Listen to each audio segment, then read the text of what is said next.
আলহামদুলিল্লাহ আলহামদুলিল্লাহ, Malaysia visa নিয়ে দারুণ একটি সুখবর পেয়ে গেলাম। হ্যাঁ ভাই, ঠিকই শুনেছেন, মালয়েশিয়া কলিং ভিসা নিয়ে দারুণ একটি সুখবর পেয়ে গেলাম।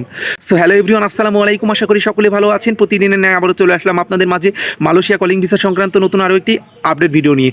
হ্যাঁ ভাই, আজকে মালয়েশিয়া কলিং ভিসা নিয়ে গুরুত্বপূর্ণ একটি আপডেট দিতে চলে আসলাম আপনাদের মাঝে। মালয়েশিয়া কলিং ভিসা কিন্তু খুব শীঘ্রই হাতের নাগালে চলে এসেছে, অর্থাৎ বাংলাদেশ থেকে কিন্তু প্রচুর পরিমাণ কর্মী যাবে। এবং বর্তমান সময়ে মালয়েশিয়া কলিং ভিসা নিয়ে যে আপডেটটি পেলাম এটা আজকে আপনাদের জানাবো। এবং আপনারা ইতিমধ্যে আমাকে অনেকে জিজ্ঞাসা করেছেন, অনেকে নক করেছেন। আসলে আমি সময় স্বল্পতার কারণে আসলে আপডেটগুলো নিয়ে আসতে পারছি না এবং নিয়ে আসতে পারিনি।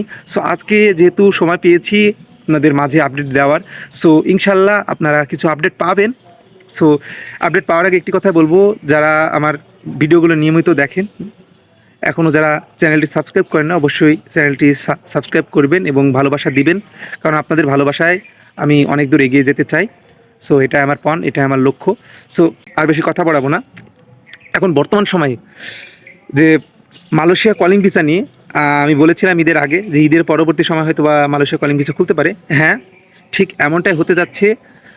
মালয়েশিয়ার সাথে কিন্তু আবারও দ্বিপাক্ষিক আলোচনায় কিন্তু আবারও বসতে যাচ্ছে, অর্থাৎ মালয়েশিয়া থেকে প্রতিনিধি দল কিন্তু বাংলাদেশে আসবে। এবং যে 420 না 23টি রিক্রুটিং এজেন্সি অনুমতি পেয়েছে বা অনুমোদন পেয়েছে, সেই কয়টা এজেন্সির মাধ্যমে কিন্তু কর্মীগুলো যাবে। এবং কি সিস্টেমে যাবে, অর্থাৎ আমরা যতটুকু শুনেছি আগের তুলনায় সিন্ডিকেটের যে বিষয়টি, অর্থাৎ 5 থেকে 6 লক্ষ টাকা, 7 থেকে 8 লক্ষ টাকা লাগতো, এখন কিন্তু ওরকম কোনো প্রকার টাকা পয়সা লাগবে না।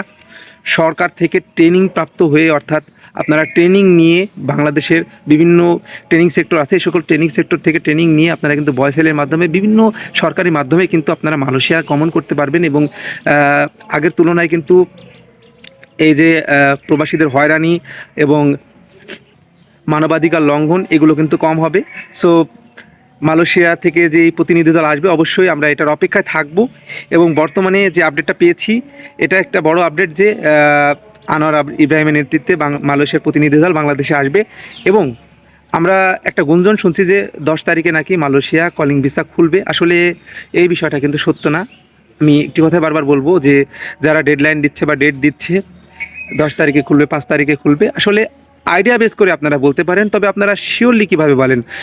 আমরা তো গত 1 বছর আগে থেকে শুনছি নাকি এই তারিখে ভিসা খুলবে, ওই তারিখে ভিসা খুলবে, বা এই মাসে ভিসা খুলবে, ওই মাসে ভিসা খুলবে। আসলে আমরা আপনাদের বোঝানোর চেষ্টা করি যে আসলে অনেক ইউটিউবার আছে, অনেক অনেক ফেসবুকে যারা ভিডিও বানায় বা যারা আপডেটগুলো দেয়, তারা অনেক এজেন্সিগুলো যারা আছে তারা ফাইল নিচ্ছে, যারা যেভাবে প্রতারিত করছে, মানুষকে হয়রানি করছে, তারা আপনাদের এইভাবে বলতেছে। আসলে স্পেসিফিক কোনো ডেডলাইন এখনও পর্যন্ত সরকারের উপরস্থ মহল থেকে বা মালয়েশিয়া থেকে কিন্তু এখনও পর্যন্ত কিন্তু ছাড়ে নাই। অর্থাৎ মেডিকেল কবে থেকে শুরু হবে বা কোনো প্রকার আপডেটই এখনও পর্যন্ত আসে নাই। একটু একটু করে আপডেট আসছে এবং পজিটিভ ফিডব্যাক আসা যখন শুরু করেছে, আমরা এটা থেকে আইডিয়া করতে পারি যে সামনে সুদিন আসছে, অর্থাৎ বাংলাদেশ থেকে প্রচুর পরিমাণ কর্মী যাবে। কারণ মালয়েশিয়াতে অনেক ভ্যাকান্সি খালি হয়ে গেছে।